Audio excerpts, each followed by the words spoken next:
Ya Devi Sarvabhuteshu Matre Ruperna Sanstita Namastashay Namastashay Namastashay Namo Namaha. I bow to that infinite Mother who is in all things. The truth of everything must be understood, above all, not from the point of wisdom, but of love. Love is the greatest wisdom. Wisdom is the greatest act of love, in the sense that when you love truly, there is no attachment. There is no wishing for yourself. There is only a wish to give. You know, on the spiritual path, you find lots of strange things. You get into the path of yoga, and there are many stories I could tell you, which I'm not telling you, but there's one that I wanted to read you today. It is in this book of mine, Conversations with Yogananda, and it's enough to, as they say, blow your mind. The following story, said the master, happened before my time, but my father was personally acquainted with it. A Maharaja had been excavating a lake on his property, and beneath the mud at the bottom, 3 yogis were discovered in good condition, seated in the lotus pose. An engineer working on the project estimated that they must have been there at least 300 years. They were in samadhi. To awaken them to outward consciousness, the Maharaja had someone apply hot pokers to their feet. Finally, they succeeded in bringing them back. "You should not have done this," they told him severely. "We were very near liberation. Now we shall have to be reborn and to continue working toward that goal in new bodies." It was not possible for them to keep their bodies any longer, having been out of them for so long. Before dying, they said to the Maharaja, "You have committed a serious transgression by disturbing our deep state of communion. You will have to pay the price." In fact, soon after these yogis left their bodies in death, the ruler and his whole family died. That was his punishment for disturbing the harmony of those yogis' inner communion. On the other hand, the yogis themselves, by being so rudely forced out of their inner state, were paying a price for seeking liberation for themselves alone. Divine Mother didn't want them to merge in the infinite without first helping others also. One hears many strange things in the path and in India. I've encountered a number of them myself. During my 4 years in India, that was years ago, a friend in Delhi related to me an account that had come out recently concerning an excavation that was just being conducted in Sabzi Mundi, across the river from where he lived. The workers had come upon the body of a yogi seated in meditation. They were able somehow, I hope the means used were kinder than in the foregoing story, to revive him to outward consciousness. When he spoke to them, however, they couldn't understand him. A pundit, or Sanskrit scholar, was summoned, who said the man was speaking an old form of Sanskrit. The man asked, that is to say, the yogi asked, "What yuga is this?" They told him it was Kali Yuga. He wasn't interested in remaining. He couldn't retain his body after his revival. Before leaving it, however, he said to them, "If you dig over there," he indicated a spot near the place where they'd found him, "you will find the murti, or sacred image, that I used to worship." He then left his body. They dug where he'd indicated and found there a sacred murti. Well, as I said, there are many strange things on the spiritual path, because, you see, we are not this body as we think we are. We're just in this body, sort of like hermit crabs. We create it, as the hermit crab, I think, from what my little knowledge of botany I have, doesn't. Nonetheless, you are inhabiting something that is not you. This body you've got your consciousness in the brain, and you can feel the senses, the energy coming from the senses, but it's all energy.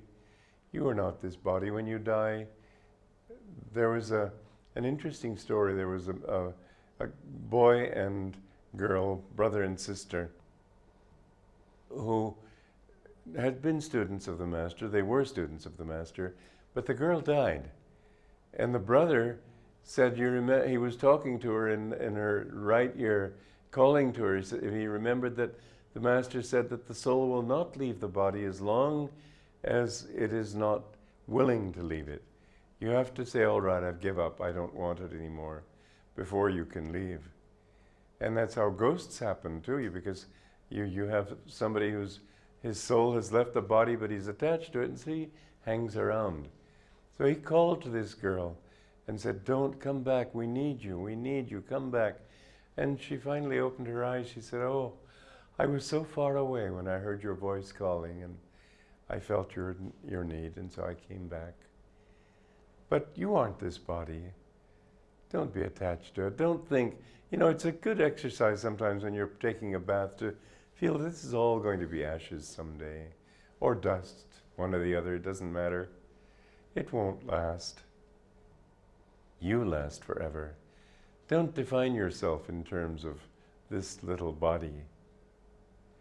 But you will see that in yoga practice, what happens is, when you go deep in yoga, that you consciously practice what you do in death. You withdraw the life force from the senses, first of all, into the deep spine, and then finally, you can leave the body completely, just a little tie mentally to the body, as those yogis had.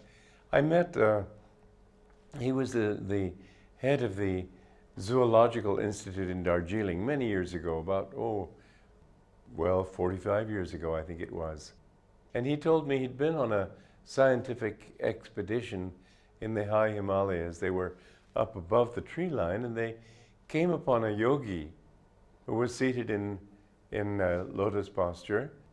And he said, looking at his body, he must not have moved for a good 6 months, because his nails were so long and they'd grown into the bark of a tree that was right next to him. He said if he'd moved, the nails, which are fragile, would have just broken off. So he could not have moved all that time. Well, that doesn't mean that the yogi was sitting there in non-existence. He wasn't in an empty state. He was roaming around the infinite in bliss. This is jhana samadhi, is unconscious. That's not samadhi really at all. But in conscious, superconscious ecstasy, you are completely blissful, and you don't need this body to enjoy. As my guru was saying to us one day, he went in his later years, he went through a lot of physical difficulties and with his legs. He couldn't move them well.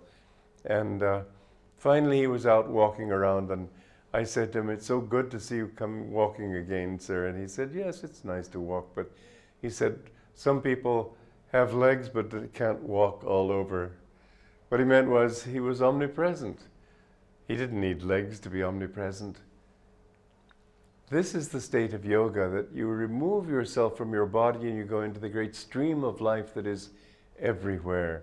This is what you can do. Your ego is a temporary phenomenon.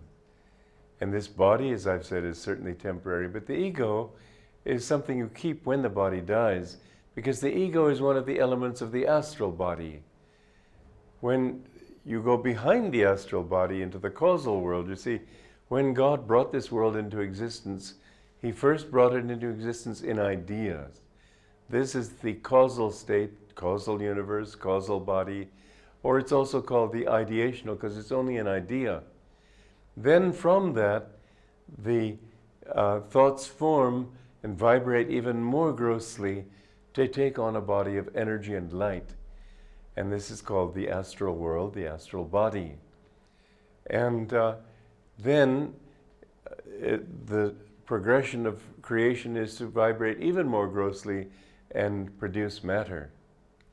So when you withdraw from the material world, you're still in the astral body, and you still therefore have an ego. You won't be free. You can't merge into God just by leaving your body. This is what the great mistake people make when they commit suicide. They don't escape anything. They keep their ego, and they keep all the problems that the ego has, plus the sin of having killed themselves or tried to. You can't really kill yourself, but you can kill your body. It's a greater sin than murder, because you think when you commit suicide to sort of negate life completely, whereas murder is just trying to destroy one life but not life itself. Suicide's a great sin. When you go through that, it'll take a while to come out from that. And there will always be that penchant to want to commit it again. I've known people who had this obsession with wanting to commit suicide, and I've told them, try to hang in there. Don't let it get you. Because you'll just fall deeper and deeper into it until finally you get the strength and the sense of desperation to come out of it. You know, you think you're going to get rest when you commit suicide. There's no rest there. Then finally, well, you get a little rest, but it's not a meaningful rest. Then, of course, because you still have your ego, you still have your worldly desires. You don't leave those desires just by killing yourself. And when those desires come, you want to come back and you can't. And finally, maybe you get a chance to come back and you're stillborn. And maybe finally, after one or two attempts that way, you're able to live and you suffer from insomnia. You've got to learn to appreciate this gift of life. Don't take that step in your life. But to find freedom, find it in yourself. Give up desires. Give up this thought of needing anything to fulfill yourself. Be free in yourself. And recognize that we owe a debt to the world. We owe a debt to other people. All people are your brothers. It would be wrong in any case to want to find freedom just as these yogis tried to do, finding it for themselves. That's not the right way. The Divine Mother wants you to free others also. It is a good thing to help others. It is a good thing to serve them, always remembering that it's God in those forms that you are serving. When you can do that, then gradually begin to untie, to cut the bonds of ego, and to free yourself not just from the body, but worse than that, attachment to the body. You become free from that attachment. That's the beginning of freedom. And then that ego in the astral world, it lives maybe for a long time. Once it's free of any worldly desire, any desire to manifest in this physical world and to seek its satisfactions in gross material ways, as my guru said, if you like curry, you'll have to come back here where they serve it. If you like smoking, you'll have to come back here. They don't smoke in the astral world. They don't use their lungs in the astral world. The lungs are the ira and the pingala naris in the spine. And so you'll have to come back here where people smoke. But when you can overcome all those worldly desires, then in the astral world, don't think you're free. It's like having water of the ocean closed in one bottle and another one outside that and another one outside that. All you've done is break the outer bottle. Then, to be freed of astral desires, you have to get freed, first of all, of ego. But the astral world is so beautiful compared to this world. This world is really a poor imitation of that one. This scene behind me is the garden I created in America at my Crystal Hermitage, as I called it. It's sort of the spiritual center of our community here. But you know, one of the reasons we've been able to make a really beautiful place there is because we haven't had the delusion that anything in this world can ever really be perfect. And so knowing that, we've created a place that isn't perfect but is beautiful. Whereas if you try to make it too perfect, you get so fussy it's never right. You know, try to get a cushion behind you in such a way as to be absolutely comfortable. You won't be. There will always be something, well, if I move it a little bit to the left, a little bit to the right, a little bit down, a little bit up, this world will never give you perfection. But you'll find that you can make it a better place, certainly. This, yes, many people, in fact, coming to this beautiful garden have actually been converted to seeking God. That's the only kind of conversion I accept. To seeking God, to seeking their own place in the great scheme of things, realizing that there can be beauty, that it doesn't all have to be ugliness. But remember, that world is much more beautiful than this, and even that is just a gaudy paradise compared to that ideational state where perfection is without form and without color, where you begin to sense the joy permeating all things. That's the causal state, where you need to work out your remaining delusions just on an ideational level. Now, in order to achieve that, two things are necessary: to love God and to serve Him in others. Because you see that God is everywhere. To love Him just here and not there is not to love Him really. He's as much in the worst people as He is in the best. That doesn't mean you have to be practical. That doesn't mean mixing with the worst people, because they could pull you down. But at least love God in them. That way you can love all, because you can love that little germ of divine aspiration that is in the heart of the worst murderer. Everybody is a child, a spark off of God, off of that great anvil of God. And He strikes us into outward manifestation. But that joy is something, and that reality who we are. I don't think anybody has ever said, I am evil. They all somehow believe in that divinity in themselves. So learn to love God in others. Learn to be their brother or sister, whoever they are, but above all, mix with good people and try to see the God in them. He is everywhere as He is in you. Seek Him in yourself. Seek Him in the world around you. And recognize that all men truly are brothers. Joy to you.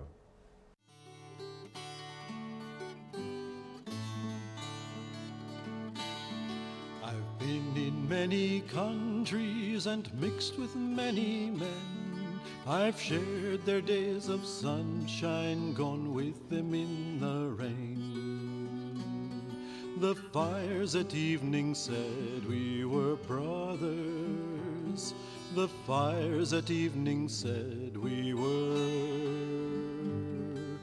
brothers. A soldier I saw weeping beside a dying friend. My officers had preached I must hate him till the end. But seeing his grief I knew we were brothers. But seeing his grief I knew we were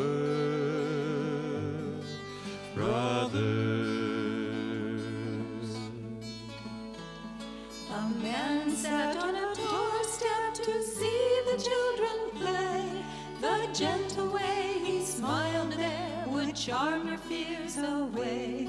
A stranger he, but love made us brothers. A stranger he, but love made us brothers. One day I climbed a mountain with friends of other lands. The words we used were different, but joy one understands. Our gladness in God's world made us brothers. Our gladness in God's world made us brothers. Though words and customs vary like waves upon the sea, one life beneath the surface binds everyone to me. Who knows himself knows all men as brothers. Who knows himself knows all men as brothers. Then brothers, why endeavor to set ourselves apart? The fences we've been building squeeze tight upon our hearts. Come sing the truth that all men are brothers. Come sing the truth that all men are